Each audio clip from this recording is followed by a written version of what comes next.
Blast from the past. That name is Ja Morant. Welcome back to the Sports Spotlight. I'm your host, Rizman. Manny, you're back on the air. Let's Hey, go, hey. baby. All right. Thank you again for extending the time, giving us a little bit more of your time because there is so much to talk about in the NBA playoffs. All right. So let's get to where's my playoff bracket? All right. So yes, we've focused outside of that one big historic win for the process. We've focused on the West. I do want to ask you, so what Minnesota was able to do with Denver. Let's pivot to the next matchup, right? We talked about OKC and the Lakers. Uh-huh. So where do you see this matchup with Minnesota and the Spurs going? It's interesting because well, actually, I want to hear your thoughts first. Then I'll share mine.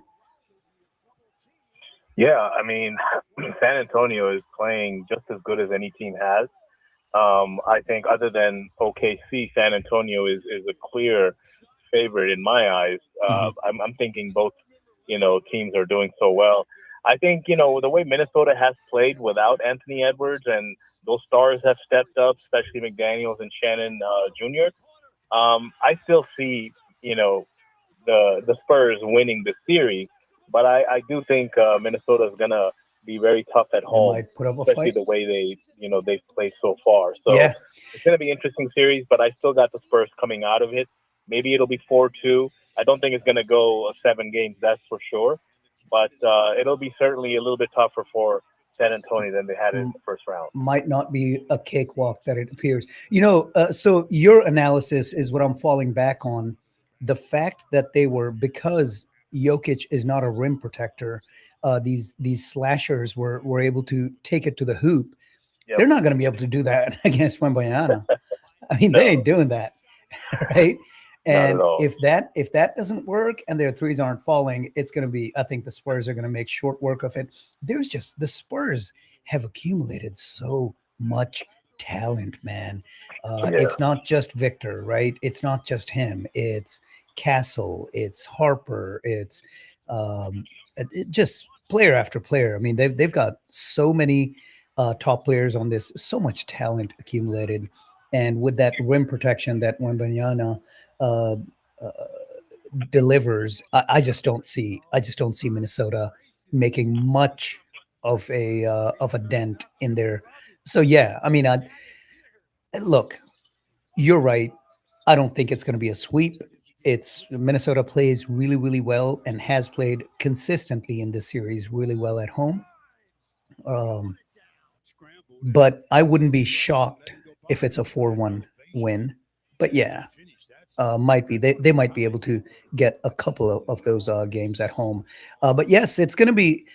So we're going to get to what a lot of people expected, an OKC San Antonio showdown in the Western Conference Finals. Let's flip over to the other side. First, what is going to happen in this Game 7 coming up? Yeah, a couple of game sevens today. Detroit Um, Pistons Man, and the you talking about the Orlando Detroit and Orlando Magic. Magic game? How have we gotten there? I mean, so first, let's talk about how we got here. What is happening? We talked about how Detroit was going to make quick work, which is to be expected, a 1-8 matchup, right? How has the Magic been able to stay in this game, in this Man, series? yeah, no, Magic have had Paulo Banchero is a great, what was he, a first round pick a couple of years ago out of Duke? He's Yeah, been playing Vancouver. great, as Yep. well as Jalen Suggs. I think yeah, the Magic has had a great team, man. But I really worry for them since I found out that Franz Wagner is not going to be playing today. I mean, some places I'm seeing he may be able to come in. He's had right calf strain, but Yeah. he's been instrumental in stopping, at least limiting Cade Cunningham. When he's defending against Cade, Cade has only been able to score about 17 points per game. And when Franz Wagner is out and not on Cade Cunningham, Cade has been, man, bankbusters. He's had 38 points last several games when Wagner was not on him. So I don't see any chance that Orlando's going to win this game against Detroit without him. I mean, I could be wrong, but this is going to be in Detroit at home, a game seven for a team that's been, projected to go to the Eastern Conference Finals as a number one seed. So I really don't see any. I mean, I could be wrong. We could be talking about this next week, but I'm telling you, man, I do not see any way that Magic is going to come back and win this game, especially how they let go. I think in game six, they were up 20, 22 points by halftime. They had a complete, failure in the second half and let Detroit come back and win that game. So that's very disheartening when you've kind of put a team away, but then you let them come back and win, and now you have to go to their home court and try Yeah. to win a game seven without one of your star players.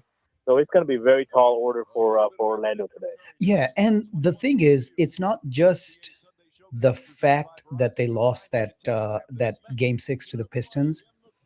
It's how they lost it. It's that same thing, right? Again, I hate to keep talking about today's NBA, but that is the reality. We're in an NBA where 100 points is nothing, right? You're not a high scorer unless you're averaging 118, 119, 120 a night because everybody scores. And to have a team be held to under 80 points in today's NBA in the playoffs, it's unfathomable. But more importantly, what folks don't realize is that or I mean, maybe they do, but what we need to keep in mind is the Magic had a 22-point Yeah, lead at home at the half right. to close out a monumental upset. They had it. They Yes. had it in their hands. And not only did they not come through, they scored 19 total points in the second half. Not a That's, quarter, the half. yeah. They scored, they got outscored 24-11 in the third quarter after going into the half with a 22-point lead. But still, all was not lost, right? They lost 13 of their 22 points. They still have a 9-point lead going into the fourth, and then they score 8 total points in that fourth quarter. What Yeah, this is Detroit did in that second half is just, you can't come back from that, especially going no. on the road. I think that's going to live in their heads. I hope I'm wrong. I hope that these kids, and this is a young roster too, right? In Orlando, Yeah. it's going to be very difficult to just let that go and focus on one game at a time. Just play this game, get it done. I just don't see how you come back from that second half collapse of Game Six. Just absolutely crazy. All right, so we see the Pistons moving on. What about that 4-5 matchup and what these upstart Raptors have been able to do? Um, Look, they had a lead. They had a 12-point lead, I think. Yeah, 11 point lead going into the fourth quarter, and only to score 12 points and have the Cavaliers outscore you 23-12 to force overtime. But they did what they needed to do. They did just enough. They outscored Cleveland 8-6 in the overtime, winning this instant classic 112-110 in overtime. Oh yeah. If I remember correctly, it was a three at the buzzer, or just about in the last Yeah, seconds. RJ Barrett, another bouncer off the rim, kind of reminiscent of Kawhi Leonard a few years ago against the Sixers. So yeah, just I mean, amazing shot that went in overtime, and yeah, RJ Barrett. This is gonna live in Toronto Raptors history. I mean, the way that came through. So yeah, I think same thing here. Just the momentum is shifting. For them to come back with that amazing shot, I kind of, I think this may be. I mean, you just pick it. It could go either way, but I'm kind of leaning towards the Toronto Raptors Ooh, winning this game seven today as road well. team winning game seven. You heard it here first. Bold take. But look, I think you're right. Um, the momentum is definitely in the Raptors. favor. And you know what else? I hate to be the guy who's kicking somebody when he's down, but what also is going the way for the Raptors, in favor of the Raptors, is that Cleveland's second option on that offense is James Harden, and it's a Game 7 playoff Mm, situation, and we might know show what he up, man. does. We know what he does. You know, Yeah. is there a 1 for 11 3-point shooting game coming from the beard? And History he would only had suggest 16 yes. points, in this last game, which you're used to a little bit more than that from James. So yeah, he definitely needs to step up today if Cleveland has any chance. Can't put everything on Donovan Mitchell Yeah. in this one. No, absolutely. I think history would suggest that he's going to come up small in this big situation. But hey, look, I hate to keep taking everything to football, but look at what John Elway was supposed to do, right? After years of humiliation in the playoffs, Yeah. he rewrote the script with those last two seasons, winning his two Elway is Super the Bowls. reason I watch football. He's the reason I am a fan of football. So many Right? years He was a I never. saw him mount those great comebacks against the Chiefs up in Mile High, and I was like, "There's no way they're gonna come back." And sure enough, they came back, and it was Yeah. John Elway. But you're right; you still have a chance to rewrite the script on how your legacy is, and winning a championship can definitely change that. So we'll see how Harden shows up today. He doesn't have a whole lot left, with his. He has had an amazing career, definitely, but you're right. He has not showed up in some of the biggest games of his career in the playoffs. Yep. But he could rewrite a lot of that, showing up, carrying his team, or helping Absolutely. carry, as you said, because you also do have you've got Donovan Mitchell, you've got Evan Mobley. I mean, they've got a lot of talent, man. They do. Uh, so for them to even be in this situation, I thought this was going to be an easy victory for Cleveland. I thought even though it was a 4-5 matchup, it wasn't that close. And here we are going into Game 7. Now the Cavs are favored to win by 7.5. The lines in these, are Yeah, surprising because these are that both is. Game 7s, but Cavs by 7.5, Pistons by 8.5. Of course, they're both at home and they're the better teams and the higher ranked team, so I understand. But that Cleveland Raptors line of 7.5 really, really surprises me, Me too. and we'll see. I think this one, it's fair or unfair. It is on Harden. It is not what Donovan Mitchell does in this game. It is Mm. what Harden does. Now, if Harden has a 20-25 point game and Donovan Mitchell has a Harden game where he's 2 for 20 from the field, then we'll put the blame on him. But Donovan's going to do what Donovan's going to do.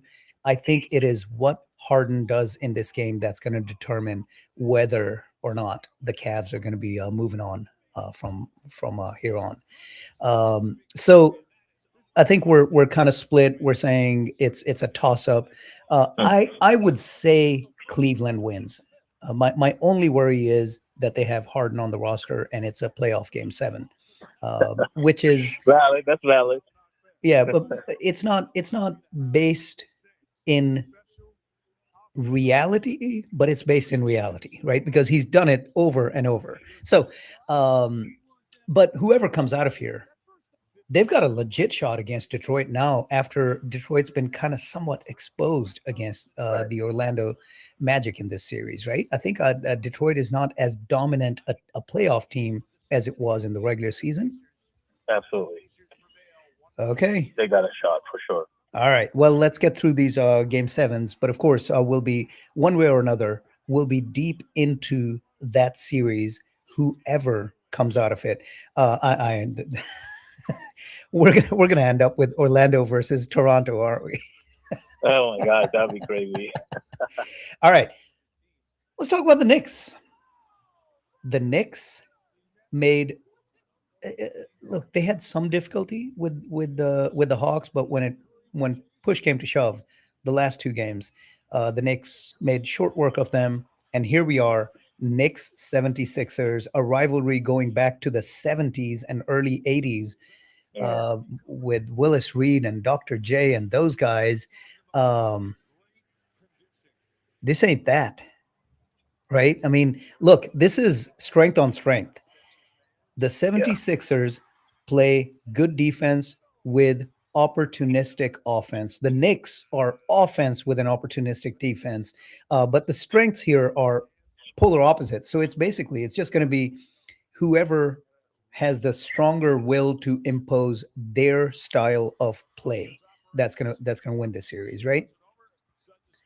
Yeah, no, If absolutely right. I mean, both teams, for them, for the 76ers to come away with the win finally against the Celtics, they're going to be riding a high. And like I said, both Embiid and Maxey are playing great. Paul George is a consummate, good player that you need to guard as well for his offense. But I'm going to give a little bit of an edge to the Knicks, man, simply because I really feel, I don't know, I just feel like with Josh Hart and Brunson going back to their Villanova days, those two know exactly where each other is on the court at all times. But also Ginobili, not Ginobili, sorry, what's his name? For for the the Knicks, Knicks, Carl Anthony the Towns. forward. Yeah, no, they've got enough talent in the mix to keep the ball going back in, and their defense is tough, man. I really like how they've been playing as well as a team defense. So they'll cause turnovers, they'll cause some problems trying to get the ball into Maxi, but from Maxi to Embiid. But I really feel in this particular series, I'm going to give the Knicks an edge. I don't think it's going to go, it's going to be a sweep by any means. It's probably going to go 6 or 7 games. But simply the way the Knicks have been playing in this playoff, I'm going to give them the edge on this in this series. Yeah, and you were probably thinking of Anunoby, That's right. OG Right. Anunoby. Yeah, I mean, Sorry. look, they've got a lot of talent They do. between Anunoby, Bridges, and then of course Brunson, Carl Anthony Towns, and Hart. I mean, Hmm. that's a lot of talent. And when you can put your 7'4" center uh, out on the 3 point line and he can shoot 38, 39% from the three, you're always going to be applying pressure on the opposing defenses. And then, of course, with Brunson's ability to slash to the basket. Yeah. Um, Plus we got Carl Anthony Towns. I mean, you got somebody in the middle in the paint that can help with the defense. And yeah, like you said, he can step outside and shoot as well. But yeah, they definitely have the talent to go up against the 76ers. It'll be interesting. I mean, really, the momentum and how the series starts. I'm going to be really key to see who wins game one. But I really think, obviously, the line has the Knicks as the favorites as well. I believe. I'm not sure the numbers, but yeah, Vegas definitely thinks the Knicks will win this one, and with good reason, simply the way they've been playing. and pretty big, right? So the lines for those games tomorrow, by the way, Knicks 3 against the 7 seeded 76ers, 7.5 point line at home. Okay. On the other side, we talked about what the Wolves were going to be able to do against the Spurs. The line on that Yeah. one is 13.5 points in Oh favor of wow. the Spurs. Like Vegas does not think the Timberwolves have a chance in this first game in San Antonio, which I think I agree. It's just there's too much Hmm. talent. There's too much uh, talent missing for the Wolves. There's too much talent present on the court for the Spurs, and then of course they've got, maybe there can be an argument to be had as him not being the best player in the NBA yet. I think in a couple of years we're going to be having a different conversation, but definitely the best defensive player in the NBA in Victor Wembanyama. Oh yeah. So yeah, it's just it's too much. I don't. I mean, they'll probably. I would not be shocked at all if they, not only does the game go over the 216, but This Spurs win by more than 14 points. I I think. don't know if I don't know if you had a chance to see a clip I shared with you. I think last night, what Victor Wembanyama has done in his first 150 games.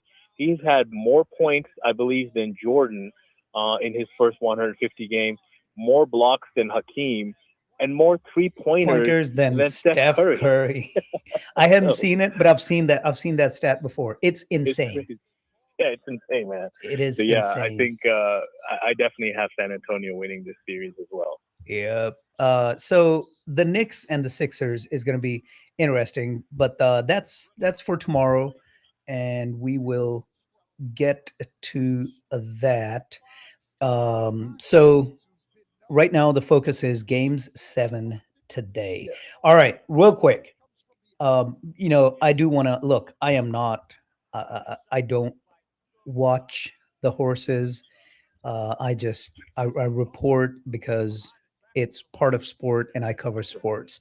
I honestly didn't even catch up on the events until a few hours after. I mean, it's the what do they say? It's the most exciting 2 minutes in sport, right? We talk about it all year, and then the Derby takes literally 2 minutes to run. I But just watch for the outfits and the hats and the mid-jewelry. right there we go. Don't we all? Don't we all? Well, um, But it long was shot, surprising. Golden Tempo, man. I saw the highlight for that. What a crazy win! Come back from dead last. Dead to win. last to win. I mean, that's It's like crazy. that's the stuff of Hollywood scripts, Absolutely. right? Like that's not supposed to happen off screen. Man. Um, 23 to 1 shot. So imagine if you put any kind of money on that, you walked away with quite a bundle. boy, So look, I mean this in the nicest way possible. But if you're out there and you put money, and I'm sure there were some people who put some money on this, right? sure. I hope it was less than $1,000 or $1,500, because if you put serious money on a 23 to 1 long shot, You're calling in on Monday, that's for sure. I think they're going to be sending Guido to pay you a visit Yeah, because you right? knew something, right? Because that's the thing, right? The house does pay, but the house does not like when somebody puts a lot of money on a long shot, because that's some Back to the Future and Biff situation going on. You knew something. Yeah, that was nuts. So yeah, I mean, look, I'm happy for those who toss a few bucks at the sporting events just for the excitement. And if you win that 23 to 1 odd long shot, I mean, you have every right to brag about it ad nauseum until the Absolutely. end of the world. Good Plus, for you. plus, there's some glass ceilings that are broken, right? My understanding is the first time a female trainer has won the series Absolutely. as well. So Absolutely. they're here for that. Yep. Good job. We're absolutely here for that. We're all about, hey, speaking of that, it's almost time in another week or two when the WNBA season gets going again. I think that's going to become a focus again, because Caitlin Clark appears to be back and healthy. You've got, of course, we're going to be talking about the rivalry, because both players are now better than they were before. But a young uh, newcomer, she was a rookie last year, won the Rookie of the Year right here in our backyard. Paige Beckers is starting to challenge for the best player in the league. I mean, they had a preseason game, the Paige Beckers against Caitlin Clark a few days ago, earlier this week, in which she absolutely shined with I think Paige Beckers had 22, 23 points in whatever 12 minutes of preseason, right? But I mean, just efficient shooting. I think she was 4 of 7 from 3, or 4 of 6 maybe. But yeah, it's there's definitely, that's the great thing about sport. There, for sure. Sure. The great thing about sport is just when you think somebody's there, there's somebody else coming, right? There's always somebody else coming. And that's why I think the dominance of the Jordans and the Kobes and the LeBrons, that's why they're revered so much, is that not only did they get to the top quickly, but then they remained at the top, because as they always say, getting to the top is less than half the battle, because then everybody's coming for you. Everybody's giving you the best. Which is why it's so surprising to see LeBron doing what he is doing. I mean, for real. It's insane. It is insane. It is. All right. Well, with that, we've gotten to a break. Manny, thank you so much for taking the extra time. Wonderful conversation. Absolutely. Always a pleasure. Enjoy the rest of your week, and we will chat next Sunday when it's going to be Mother's Day. Sounds good. Sound good, buddy. All right, man. Everyone, go take care of your mom this Mother's Day while you still have them. Absolutely. All right, here we go. Take care. Short break coming up. Thanks. This is Radio Azad.